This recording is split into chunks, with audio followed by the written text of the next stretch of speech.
Morning, Eddie. Firstly, can we check on Sven Botman, please, after that head injury the other day? Is he okay, and can he play against Spurs this week? Yeah, so as I said after the game, no concussion. It was a cut, quite a nasty-looking cut for Sven. I think he had it stapled together. So he didn't train yesterday, so we'll see how he is today. Looking at other players that you've been without in recent weeks, I think going off your previous comments, Lewis Hall might well be the closest to returning. Is there any chance that he could be in the squad tomorrow or possibly this weekend? Yeah, he is the closest. Now, this game will come too quickly for him, so we'll see how he is for West Ham. Obviously, you don't have too many options for full-back positions necessarily at the moment, but in other areas you do seem as though you have quite a lot of selection decisions you could make. Is tomorrow night again about balancing the importance of the competition with maybe making some changes and giving players some minutes? Yeah, I think it's an important decision that I've got coming up for this game, because we want to progress. Competition means a lot to us, current holders, etc. So we don't want to give that up easily. But I have to trust the squad as well, and we've got some very good players that need football and need an opportunity to show their talents and what they can bring the squad. So I think there'll be an element of that, but as I said, I've got to try and get the balance right. And no less important to you this season, even though you have Champions League football as well. But what's it like going between 3 different competitions, Europe, back to the Premier League, and now returning to the League Cup? I have to say we're really enjoying it. I love the different focuses that those competitions bring, the different challenges. Really love this competition, as I said earlier. So I think it's love preparing football matches and love the experience of managing. So from my perspective, it's fine. From the players' perspective, I think they feel the same way. I think they've got in a good groove and rhythm of knowing that this season is just going to be about playing, then resting, and then preparing again for the next game. Very limited training. But yeah, so the different focuses, I think, is a good thing, and we want to stay in as many competitions as we can. After the win at the weekend, there was a lot of praise for William Osula from you and also from supporters. I'm not sure it was ever clear quite what happened on transfer deadline day. Would you be willing to talk about that, and just how close was he actually to leaving, with interest from at least one other club?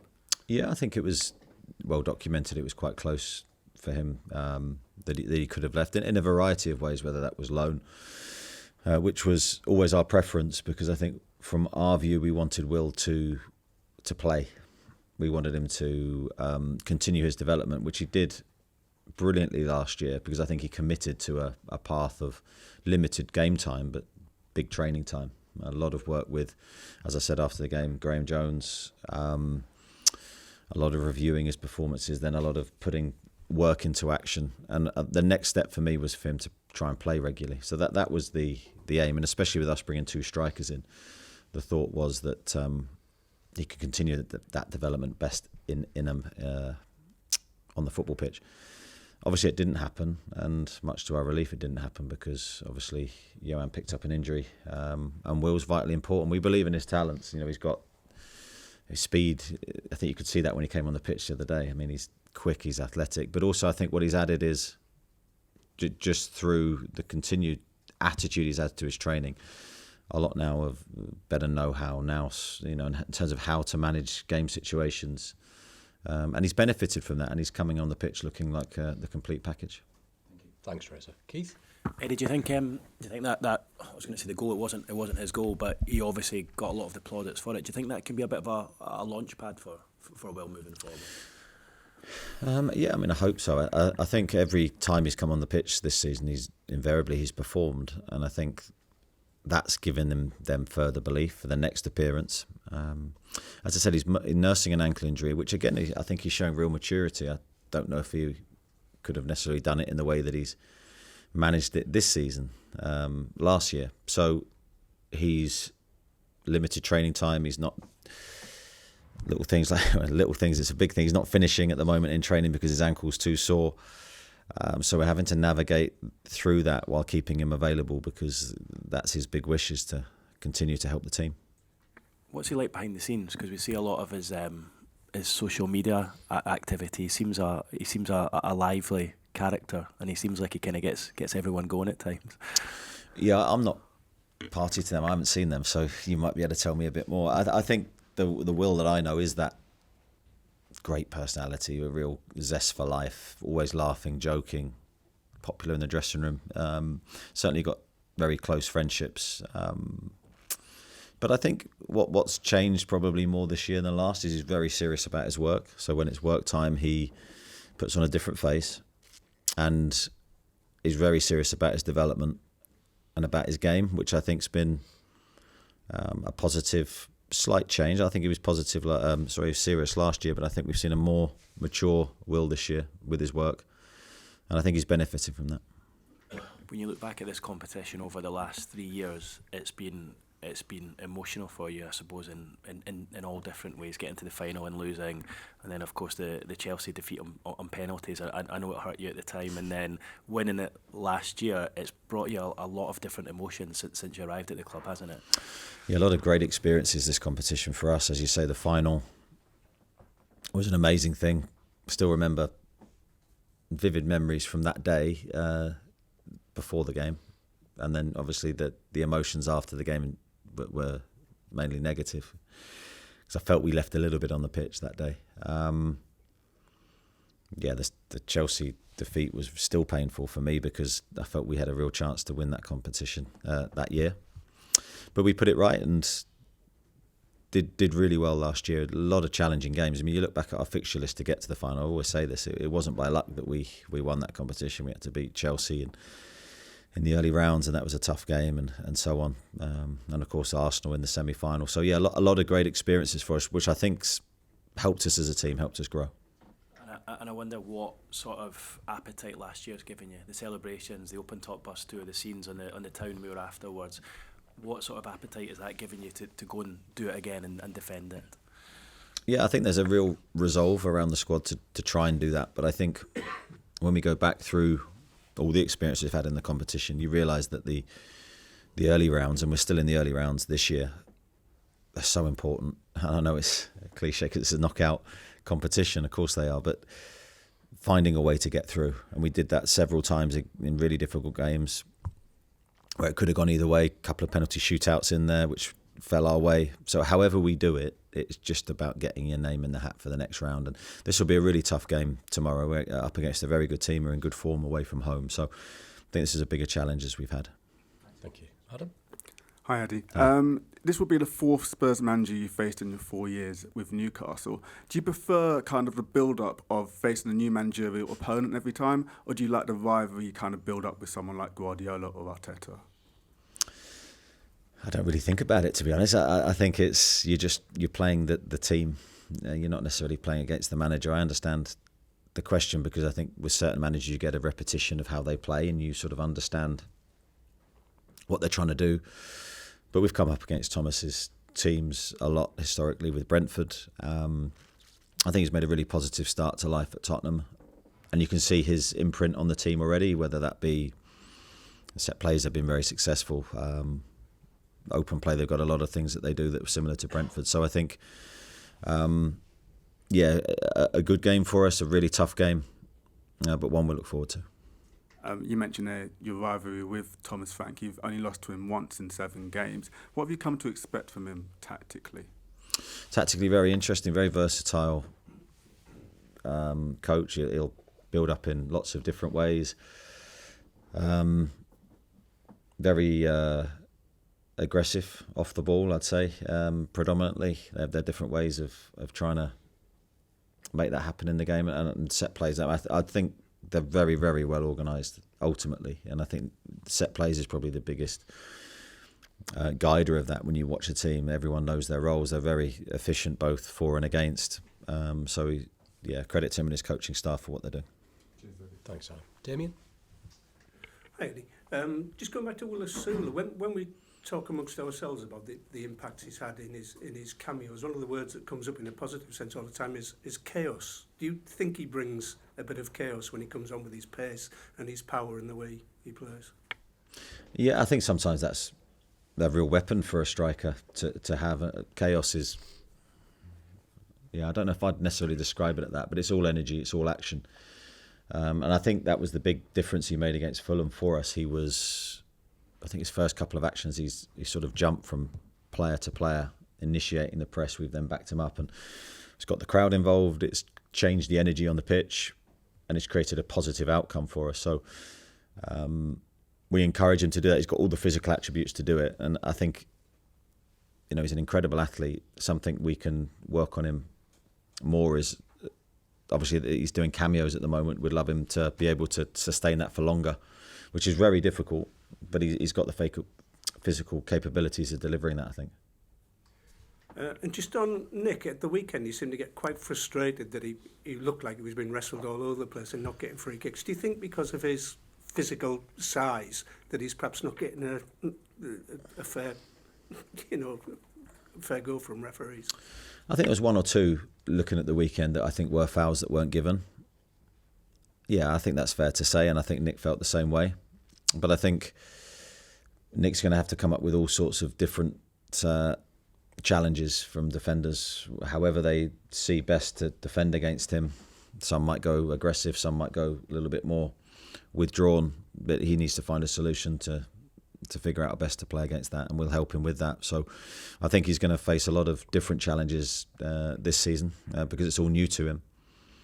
But I think that'll be a learning experience for the Fulham game for him. Thank you. We'll go to Jordan, Craig and Joe, please. Morning, Eddie. You mentioned on Friday about LIVRAMENTO being back on the grass. Is there a chance that he could return earlier than expected? I think you mentioned end of November initially. No, I'd say he's still on track. I think the 2-week international break sort of dictates that he won't be able to bring that forward by 2 weeks. I think we're looking at the Manchester City game for him as a penciled-in date for hopefully that he can be available for. But he's doing well. He feels really good. There's no adverse reaction to his injury, so positive signs for Tino and for Lewis and for Johan at the minute. They're all on track for their respective returns. Yeah, you mentioned we're potentially getting closer to the return that you mentioned for Johan WISSA. Could that be against West Ham on Sunday, or next week against Bilbao or Brentford, or potentially even after the international break? A lot of games there, isn't there?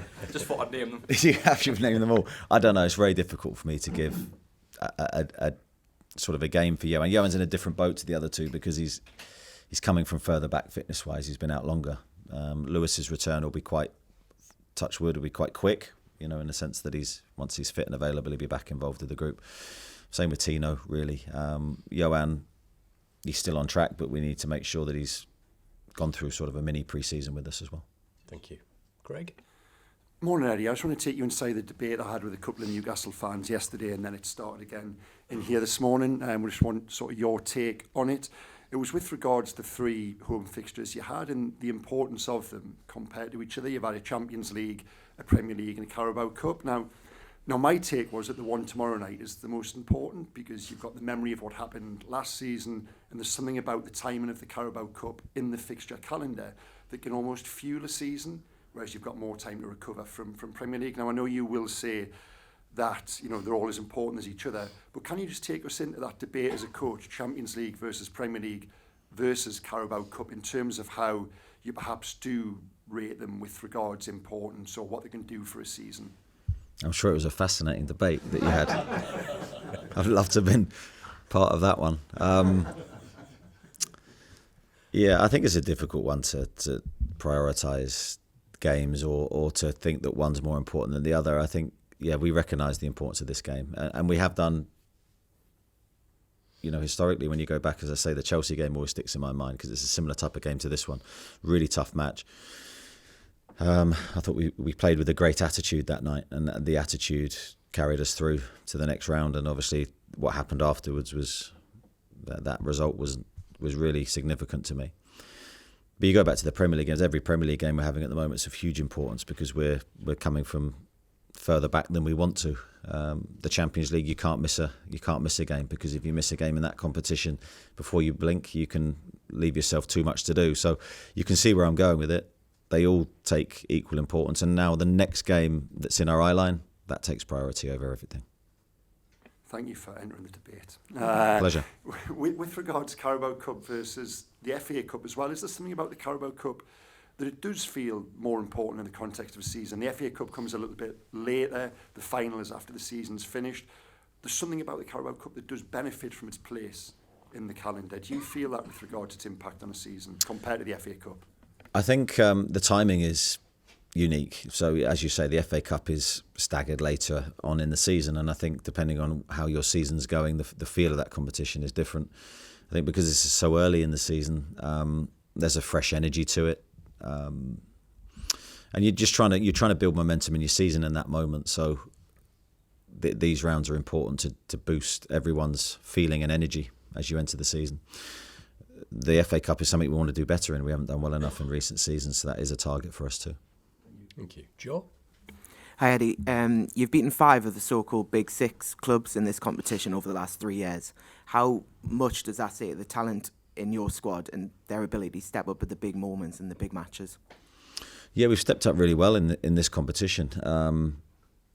We need to, obviously the challenge for us is, I think we need to do that more often. It's easier said than done, but we need to do that more often in the Premier League and in various other competitions too. The games against Arsenal were 2 really high-profile, big moments for us, and I thought we navigated those 2 games brilliantly. And it showed that we have the capability to win away from home in the big moment. As I say, the frustration, we haven't done that well enough in the Premier League. So I think what it does is it proves to us all that we can do it. Now consistency is absolutely crucial. And just on Jacob Ramsey, he's someone who's obviously had the injury a couple of months ago. What does he have to do to force himself into your starting 11? I think Jacob is doing well. I think he's in a good place. I think he'll have benefited from the couple of outings that he's had recently. The big thing for him at the moment is being physically at his best. If he is, then his technical qualities will shine. Thank you. Go to Ian, Lee and then Louise, please. Morning, Eddie. Morning. On a similar theme to what Craig was saying, 12 months ago you talked about how desperate you were to win silverware for this club. How desperate are you to retain the League Cup, and do you think it will give you as much pleasure to retain it as it did to win it first time? Yeah, absolutely. That feeling was incredible. And I think one of the big drivers once you've experienced that is you want it again, and you want it again as quickly as possible. So we don't have unlimited opportunities for that. So this is one of those chances to go far in a competition, to go deep, and to try and repeat the experience. But these early rounds are really, really difficult. This will be a tough game. As I said earlier, Tottenham's away form is very, very strong. So in some senses, I think that's a good thing for us. It sharpens our minds. It leaves us in no uncertain terms what we have to do. Again, on a similar theme, you clearly aren't prioritising competitions. You want to win them all.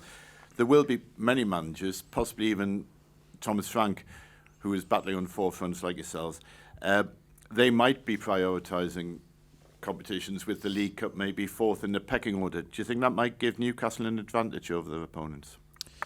I can only speak what we're doing. I can't speak what other managers are doing. I think that would be foolish of me to even try. So I just think from our viewpoint, having been here before, having trying to navigate the early rounds, which are very difficult, we'll try and do that again to the best of our ability. Thank you. Lee? Eddie, on the sort of prize money you get for various competitions, the League Cup is 100,000 if you win it. If you win one Champions League game, you get 1.8 million. I know that's not your department, but did that day at Wembley prove that it sometimes is not just about money for any sportsman, because the joy on the faces of the players pretty much said it all that day? I can assure you the money's the last thing in the players' minds when they're competing. You're just competing to try and win. I wasn't actually aware of the numbers you were giving out there. That's how much attention I pay to it, because it's about just trying to be the best you can be on a consistent basis, and if there's a game in front of us, we'll try our best to win.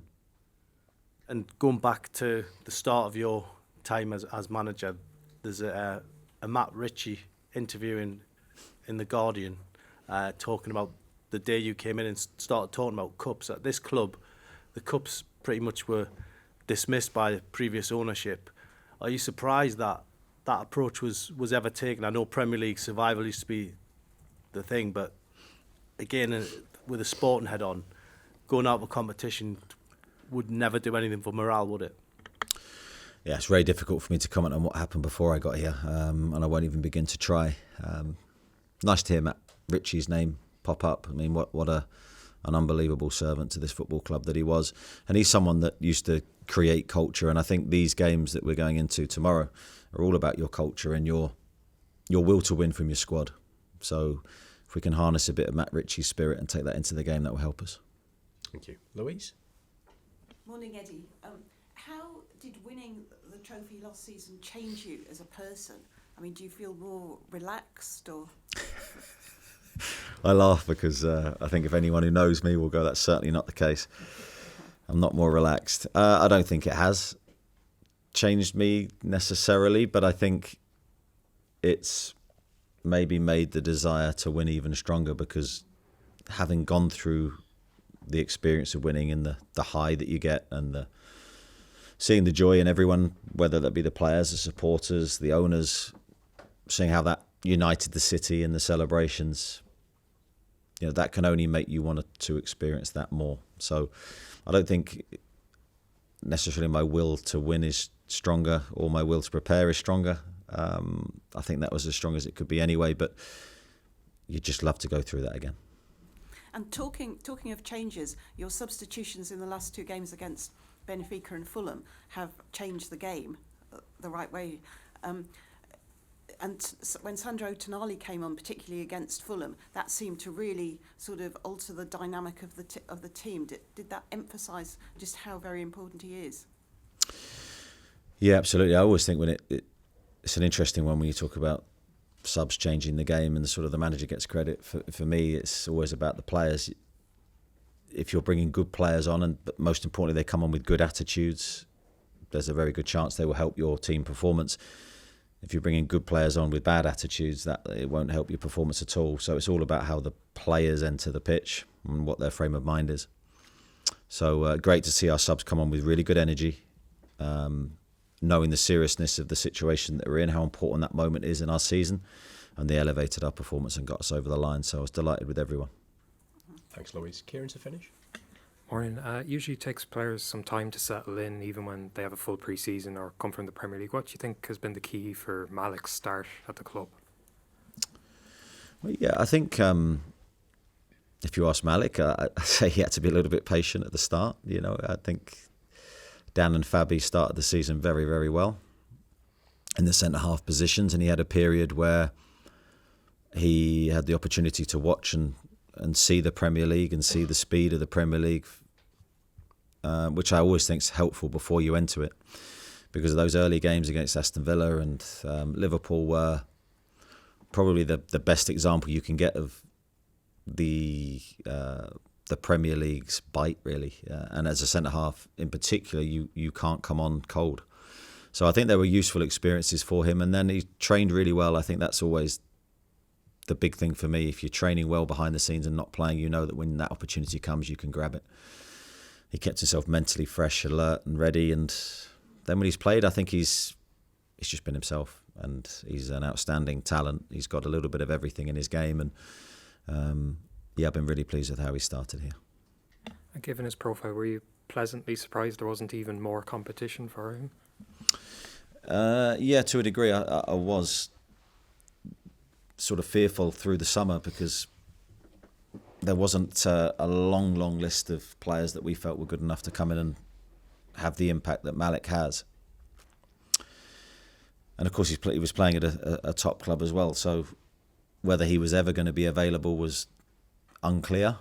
And then if he was available, was there going to be someone else that would be able to get him ahead of us? So thankfully that wasn't the case, and we were able to secure his signature. I think he was an important signing for us.